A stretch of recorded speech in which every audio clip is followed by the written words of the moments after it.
Defence system से बचा America का Erbil consulate. Anti aircraft system active होने के बाद नुकसान कम और मिसाइलों से तहस नहस हो सकता था। अमेरिकी कॉन्सुलेट, अमेरिकी बेस में भी भारी तबाही मचनी तय थी। अटैक होते ही एक्टिव हो गया था एंटी एयरक्राफ्ट सिस्टम, जिसके बाद होने वाली इस तबाही को बचा लिया गया और इस एंटी एयरक्राफ्ट सिस्टम ने इस तबाही को रोक लिया, वरना बड़ी तबाही मचती।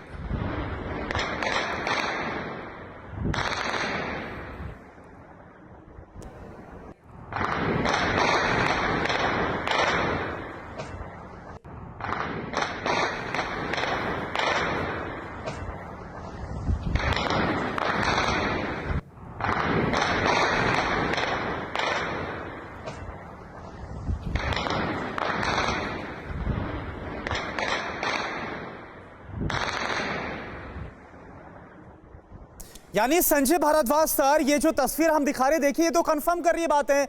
अगर जो एयर डिफेंस सिस्टम है वो एक्टिव हुआ और उसने अमेरिकी कॉन्सुलेट पर हमले को नाकाम किया, क्योंकि अब तक तो ये था कि उसके दूर मिसाइलें गिरी हैं, एक ये मैसेजिंग की कोशिश की गई है, लेकिन ये सीधा हमला तो अमेरिका पर ही था, उसके कॉन्सुलेट पर हमला था। निश्चित रूप से देखिए, ये सीधा हमला अमेरिका पे है। अमेरिका, मुझे लगता है कि ईरान जो 2020 में उनके जो मेजर जनरल को मार गिराया था, उसका बदला लेने के लिए पहले ही चैलेंज किया था और ईरान को एक अपॉर्चुनिटी मिला, एक ईरान अल्टरनेटिव जो डिस्कोर्स अमेरिका के खिलाफ जो कितने सालों से उनका चला जा रहा है, चाहे न्यूक्लियर इश्यूज़ को होके या बाकी इश्यूज़ को लेके, तो उसको अब एक मौका मिला है अपने आप को मोबिलाइज। लेकिन एक बात मैं जोड़ना चाहता हूँ कि अमेरिका क्या कर रहा है। अमेरिका कुछ नहीं कर रहा, नाटो की फोर्सेज को मोबिलाइज कर रहा है, 12,000 ट्रुप। नहीं, लेकिन तिवारी सर, अमेरिका अब भी कुछ नहीं करेगा क्या? सर आ रहा हूं, अमेरिका अब भी कुछ नहीं करेगा? अब तो पता चल रहा है कि सीधा वाणिज्य दूतावास को टारगेट पर लिया गया था। देखिए, ये इंडिकेशन अमेरिका ने भी ईरान को कितना तंग कर रखा था। ये सैंक्शन लगाना तो इनके लिए आराम की बात थी। अपने आप को समझते थे कि ये दुनिया के दादा हैं, इनको जवाब देना भी बहुत जरूरी है।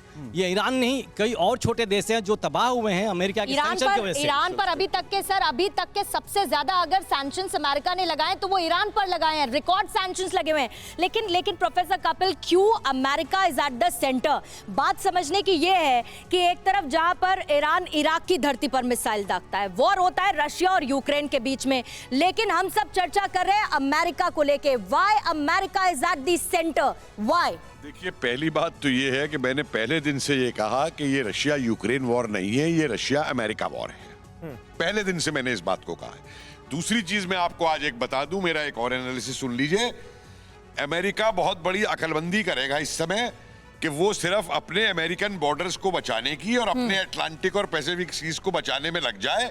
अगर वो दुनिया का ठेकेदार बनके चलेगा और जो वो चाहता है कि रोमानिया को और पोलैंड को दूसरा बैटल ग्राउंड बना दे यूक्रेन, लेकिन कपिल सर, इस सिचुएशन पर भी अगर अमेरिका रिटेलिएट नहीं करेगा तो वर्ल्ड मैसेज क्या जाएगा? सबसे बड़ा सवाल है कि अमेरिका के लिए ये ईरान ने तो बहुत बड़ा चैलेंज दे दिया है ना अमेरिका को। फिक्र आपकी, सोमवार से शुक्रवार रात 9 बजे सिर्फ TV9 भारतवर्ष पर।